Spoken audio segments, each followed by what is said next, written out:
तो फिल्म की शुरुआत होती है डीआईएसपी भानु से, जो कि मीडिया वालों को बता रहा होता है कि उसे वॉलेंटरी रिटायरमेंट लेना पड़ा और यहाँ पर मीडिया के ऐसे शो में आए हैं जहाँ के हर एपिसोड में पुलिस वालों को बुलाया जाता है और वो लोग अनसॉल्व केसेस के बारे में बताते हैं। उदय भानु भी एक केस के बारे में बताना चाहता है, लेकिन वो मीडिया वालों से पहले ही कह देता है कि अगर फ्लो में उसने कुछ कह दिया तो वीडियो कंप्लीट होने से पहले आप मुझे बताइएगा, क्योंकि ये केस बहुत ही ज्यादा पेचीदा है और इस केस में वो भी मौजूद था। तो उदय भानु इस शो में एक केस के बारे में बताना शुरू करता है। ये केस 2019 का था और इसका मेन कैरेक्टर है कार्तिक, जो कि एसआई है, और जयशंकर जो कि सर्कल इंस्पेक्टर है या फिर कहें सीआई। तो कहानी जो है बिल्कुल शुरुआत में पहुंचती है 2019 में, जहां पर पता लगता है कि आज ही के दिन कार्तिक का इस पुलिस स्टेशन में ट्रांसफर हुआ है और हमें मालूम चलता है कि पिछले 2 सालों में कार्तिक के 5 बार ट्रांसफर हो चुके हैं। आखिर कार्तिक ने ऐसा क्या किया कि उसके 5 बार ट्रांसफर हो चुके हैं। जिसके बाद पुलिस स्टेशन के सीआई मतलब के जयशंकर यहाँ पर आते हैं और वो तुरंत ही नए एसआई कार्तिक से मिलते हैं। तो जयशंकर यहाँ पर कार्तिक से जानना चाहते हैं कि आखिर तुम ऐसा क्या करते हो कि तुम्हारे 5 बार ट्रांसफर हो चुके हैं, वो भी 2 सालों में। कार्तिक बताता है कि वो असूलों का एकदम पक्का है, वो पुलिस की नौकरी करते समय अपने कैरेक्टर को नहीं बदल सकता, वो हमेशा सच कहता है और अगर कोई पुलिस वाला उसे दबाने की कोशिश करे तो वो झुकता नहीं है, इसलिए उसके ट्रांसफर होते रहते हैं। मालूम चलता है कि इस पुलिस स्टेशन में कुछ लोग ऐसे भी हैं जो कि जयशंकर को बिल्कुल भी पसंद नहीं करते और ये भी मालूम चलता है कि जयशंकर गुस्से का बहुत तेज है। इसी पर बेस्ड 2 साल पहले का एक इंसिडेंट बताया जाता है इसी पुलिस स्टेशन के रघु के बारे में। दरअसल रघु जो है वो एक टीवी एक्ट्रेस के पास पहुंचता है। टीवी एक्ट्रेस ने कुछ समय पहले अपने पति के लापता होने की कंप्लेंट दर्ज कराई थी, लेकिन अब वो केस सॉल्व हो चुका है। उसके पति घर वापस आ चुके थे और वो 6 महीने के लिए कहीं पर काम पे भी चले गए हैं, लेकिन फिर भी रघु इस टीवी एक्ट्रेस के घर पर आता है, उसके साथ छेड़छाड़ करने की कोशिश भी करता है। लेकिन एक दिन रघु जो है वो रंगे हाथों पकड़ा जाता है और जयशंकर सर ने उससे रंगों हाथों पकड़ लिया था, क्योंकि जयशंकर सर ने ही ये प्लान बनाया था। यहाँ पर रघु गिड़गिड़ाता है। वो कहता है कि वो पिछले 15 सालों से नौकरी कर रहा है, उसकी इज्जत चली जाएगी और वो रह नहीं पाएगा। तो रघु को सजा के तौर पर कुछ दिनों के लिए सस्पेंड कर दिया जाता है और कुछ फाइन वगैरह के बाद रघु जो है वो वापस पुलिस स्टेशन आ जाता है। लेकिन कुछ ही दिनों के बाद जयशंकर सर के साथ कुछ ऐसा होता है कि उन्होंने बिल्कुल भी नहीं सोचा था। जब वो अपनी वाइफ को पोस्ट ऑफिस में छोड़ते हैं तो अचानक किसी अनजान शख्स ने उनकी पत्नी को चाकू मार दिया और उन्हें बुरे तरीके से इंजर्ड कर दिया। इसके बारे में जब जयशंकर सर को मालूम चलता है तो वो तुरंत ही हॉस्पिटल पहुंचते हैं। मालूम चलता है कि चाकू मारने वाला आदमी जोजी है और दरअसल में जोजी ने ये बात भी बताई है कि टारगेट जो है वो जयशंकर की पत्नी नहीं थी बल्कि कोई और थी, मतलब कि उससे मिस्टेक हो गई है। तो फिर जयशंकर सर की पत्नी ठीक तो हो गई थी, लेकिन उन्हें अपने पैर पर खड़े होने में 6 महीने लग गए थे और पूरी तरीके से ठीक होने में 2 साल। लेकिन अभी भी उनकी पत्नी लंगड़ा कर चलती है। अब कहानी प्रेजेंट में आती है, जहाँ पर के एसआई कार्तिक को मालूम चलता है कि इसी लॉकअप में उनका बचपन का दोस्त मन्नू जो है वो इसी लॉकअप में बंद है। वो बताता है कि वो केबल का काम किया करता है, लेकिन एक दिन इसी शहर में एक नया केबल वाला आ गया तो वो सारे ग्राहक जो हैं उसी के पास जाने लगे। उसने ब्लॉक करने की कोशिश की तो उन्होंने उसे बुरी तरह से मारा, लेकिन जब उसने आवाज उठाई और उन्हें मारने की कोशिश की तो उसे अरेस्ट कर लिया गया। जबकि वो कार्तिक सर को बताता है कि उसकी 2-4 दिनों के बाद शादी है, तो कार्तिक को मन्नू की बातें सच लगी, इसलिए कार्तिक ने मन्नू को छोड़ दिया था। आगे हम मारियम और उसकी बेटी को देख पाते हैं। मारियम दरअसल में जोशी की पत्नी है और जोशी वही आदमी है जिसने के जयशंकर की वाइफ पर हमला किया था और वो जेल में बंद है। अब ये बात जब जयशंकर को मालूम चलता है कि कार्तिक ने मन्नू को छोड़ दिया है तो वो गुस्से में आ जाता है, क्योंकि उससे बिना पूछे ही एसआई कार्तिक ने उसे छोड़ दिया था। वो तुरंत ही एसआई कार्तिक के पास जाता है। वो उनसे कहते हैं कि तुम्हारी हिम्मत कैसे हुई कि तुमने मुझसे बिना पूछे मन्नू को छोड़ दिया। कार्तिक कहता है कि मुझे आपको पूछने की जरूरत नहीं है, मैंने आपसे पहले ही कहा था कि जो सही होगा मैं वही करूंगा। जिस पर दोनों के बीच में नोक जोक हो जाती है और दोनों के बीच में बहस होने लगती है। मालूम चलता है कि कार्तिक के इसी वजह से ट्रांसफर होते आए हैं, क्योंकि वो अपने बड़े पुलिस अधिकारी के आगे झुकता नहीं है। अब जयशंकर को गुस्सा आता है, इसलिए वो लोग मन्नू को वापस पकड़ने के लिए जाने लगते हैं। जब वो लोग जा ही रहे थे तभी उन्हें मारियम मिलती है। मारियम जयशंकर से कहती है कि उसके पति को छोड़ दो। वो यहाँ पर माफी मांगती है और साथ ही जयशंकर से ये भी कहती है कि वो आपको मनचाहा पैसा देने के लिए भी रेडी है, लेकिन जयशंकर उससे यहाँ से भगा देता है। अब रघु जो है वो कुछ लोगों को कुछ बातें बता रहा था, जैसे कि वो कह रहा था कि जयशंकर और मारियम के बीच अफेयर है, दोनों को कई बार साथ में देखा गया है। दरअसल में रघु जो है वो जयशंकर से खफा है, जयशंकर ने ही उसे टीवी एक्ट्रेस के साथ पकड़ा था, इसलिए उल्टी सीधी बातें बनाता रहता है।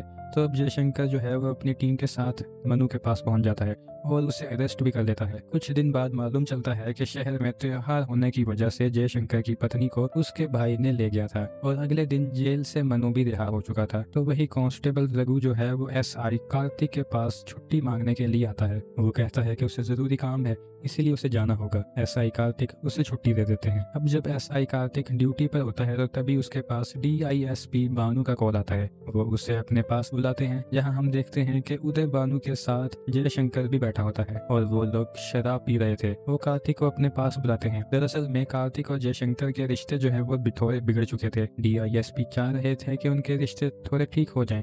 डीवाईएसपी उसे ड्रिंक भी ऑफर करता है, लेकिन कार्तिक कहता है कि वो अभी ड्यूटी पर है और वो शराब नहीं पी सकता, इसलिए वो यहाँ से चला जाता है। कार्तिक सोचने लगता है कि आखिर इन लोगों ने मुझे वहाँ पर बुलाया क्यों था। अब अगली सुबह होती है, जहाँ पर के हम जयशंकर को अपने छत पर देख पाते हैं। यहीं पर दो लोग आते हैं, जिनमें एक प्रशांत होता है जो कि उनका पड़ोसी होता है, और वो जीवन नाम के प्लम्बर को यहाँ पर लेकर आया था क्योंकि उनके घर पर कुछ काम था।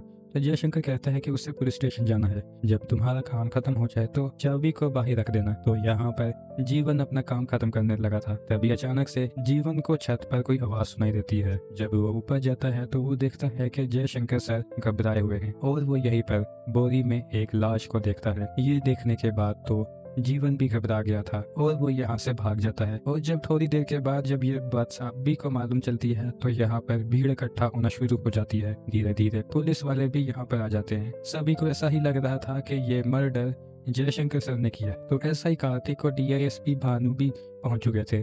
थोड़ी देर के बाद एसपी भी यहाँ पर आने वाले थे। डीवाईएसपी कार्तिक से कहते हैं कि उन्हें ये मत बताना कि हम लोग यहाँ पर शराब पी रहे थे।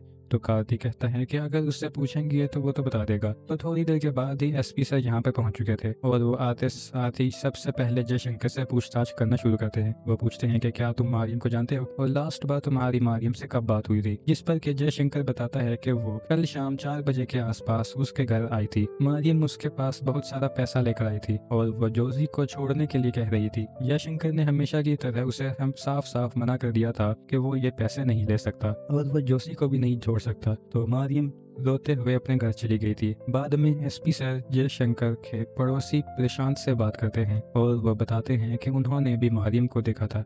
दरअसल में प्रशांत ने यहाँ मारियम को जयशंकर के घर पर शाम को 6 बजे के आसपास देखा था, जबकि जयशंकर ने बताया कि मारियम उसके घर पर 4 बजे आई थी। प्रशांत उन्हें एक और बात बताता है कि मारियम शाम को 6 बजे तो आई थी और वो एक ऑटो के साथ आई थी और उसके साथ उसकी बेटी भी थी। ये बात सुनने के बाद एसपी सर को एक और बात मालूम चलती है। पुलिस वालों ने एसपी सर को बताया कि मारियम तो मारी गई है, साथ में उसकी बेटी भी गायब है। तो एसपी सर को ऐसा लग रहा है कि शायद जयशंकर झूठ बोल रहा है, क्योंकि उसने तो 4 बजे का बताया है, लेकिन प्रशांत ने 6 बजे मारियम को उसके घर के बाहर देखा था। तो फोरेंसिक रिपोर्ट में तो एसपी सर को कुछ भी नहीं मिला, लेकिन मीडिया और पब्लिक के प्रेशर के कारण उन्हें जयशंकर सर को अरेस्ट तो करना ही पड़ेगा। इसीलिए डीएसपी और एसआई कार्तिक जो है वो जयशंकर के पास पहुंच जाते हैं और उन्हें अरेस्ट कर लेते हैं। जब जयशंकर को कोर्ट में पेश किया जाता है तो सारे सबूत उन्हीं के खिलाफ थे, जैसे कि मारियम का जो फोन का लास्ट लोकेशन है वो भी जयशंकर का घर ही था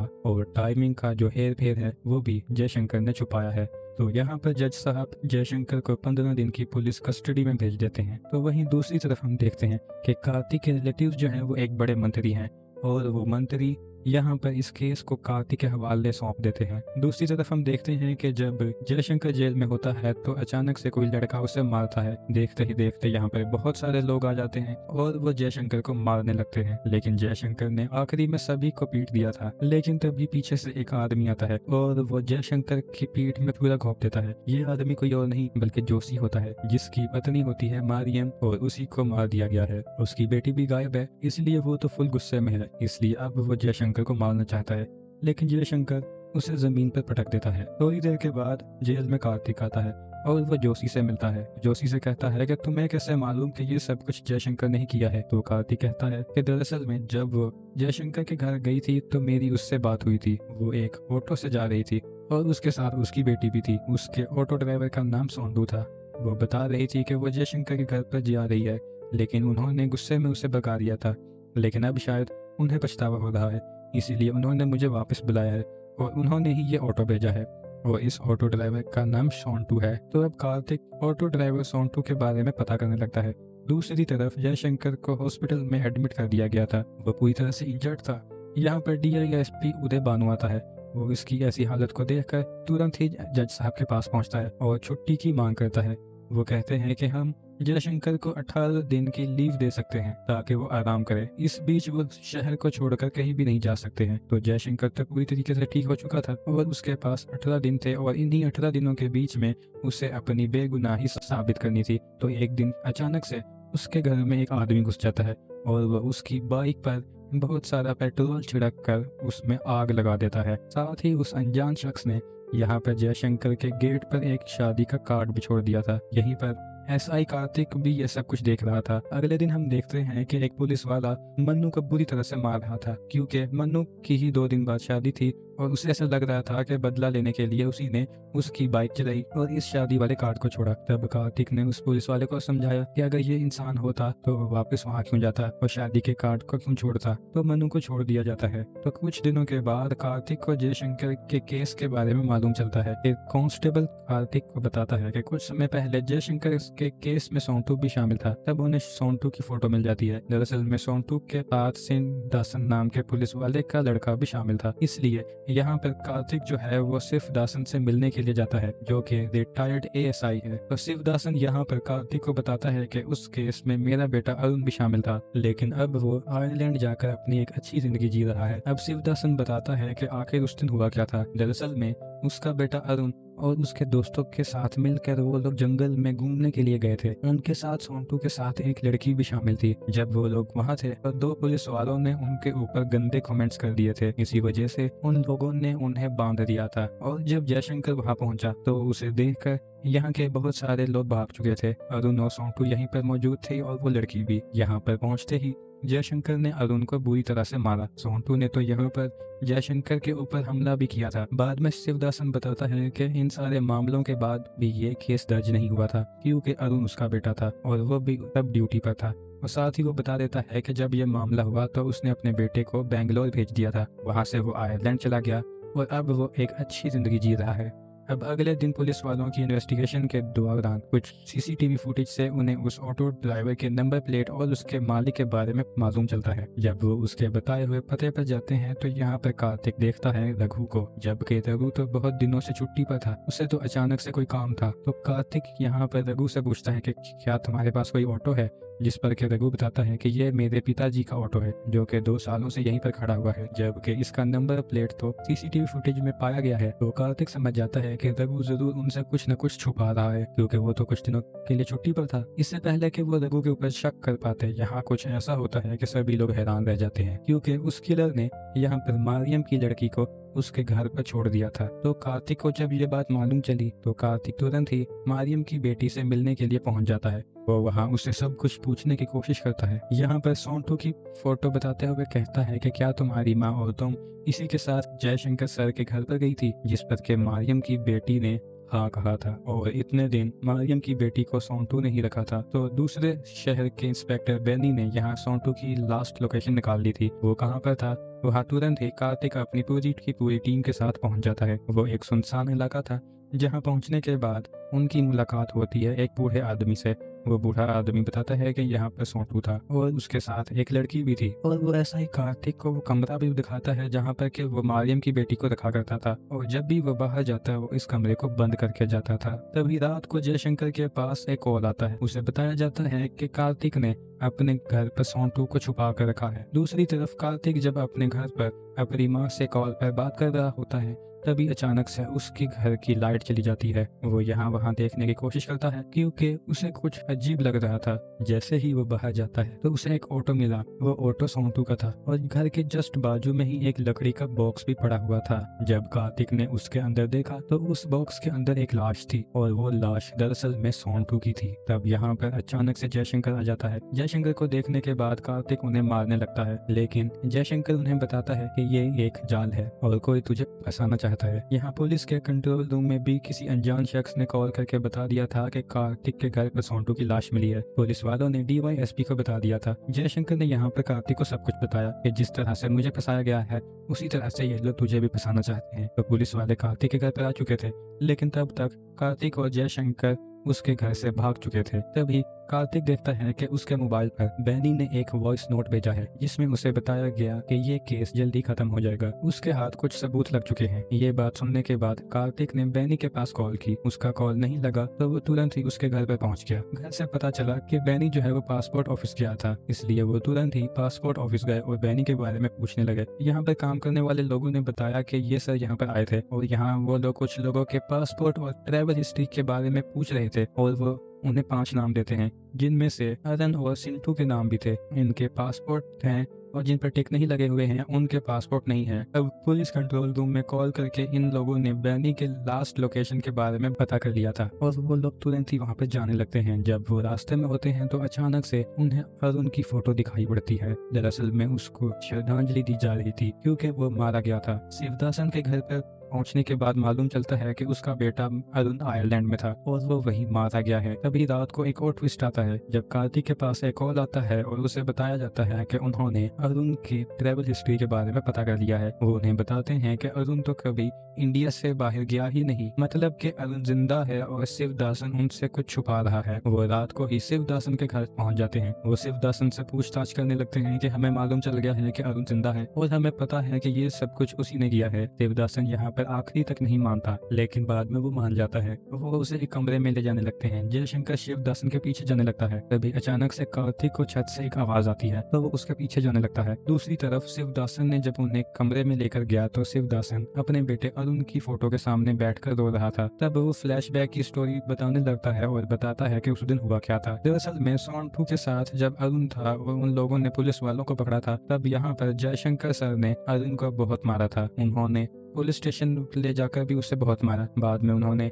मुझे ये जिम्मा सौंपा कि तुम अपने हाथों से अपने बेटे को मारो। तब मैंने अपने हाथों से ही अपने बेटे को बहुत ज्यादा मारा। वो तड़पता रहा, उसके दोस्त देखते रहे, लेकिन फिर भी मुझे उसके ऊपर दया नहीं आई। खैर घर जब पहुंचे तो मैंने अपने बेटे से माफी मांगी और कहा कि मुझे ये करना पड़ा। अगर मैं तुझे नहीं मारता तो जयशंकर सर तुझे नहीं छोड़ते और ये केस भी दर्ज कर देते। तब अरुण कहता है कि मुझे इस बात का बुरा नहीं लगा कि आपने मुझे मारा, बल्कि मुझे तो इस बात का बुरा लगा कि आपने मेरे दोस्तों के सामने मारा। अगले दिन जब शिवदासन अपने घर पहुंचता है और वो देखता है खिड़की से कुछ ऐसा कि उसकी हालत खराब हो जाती है। दरअसल में अरुण ने फांसी लगाकर आत्महत्या कर ली थी। इसके बारे में शिवदासन ने किसी को भी नहीं बताया था, सिर्फ अपने राइट हैंड को बुलाया। उसकी बॉडी उसने अपने ही घर में दफना दी थी, मतलब कि अरुण मारा जा चुका है। प्रेजेंट में शिवदासन इसका पूरा का पूरा इल्जाम जयशंकर को देता है कि तेरे वजह से ही मेरा बेटा मारा गया है। जिसके बाद यहाँ पर उसका राइट हैंड और शिवदासन इनके ऊपर हमला कर देते हैं। यहाँ पर कार्तिक भी उनसे लड़ रहा था। तभी कार्तिक की नजर पड़ती है बैनी पर, जिसे उन लोगों ने यहीं पर बंदी बनाकर रखा है। आखिर में ये दोनों उन दोनों से फाइट करते हैं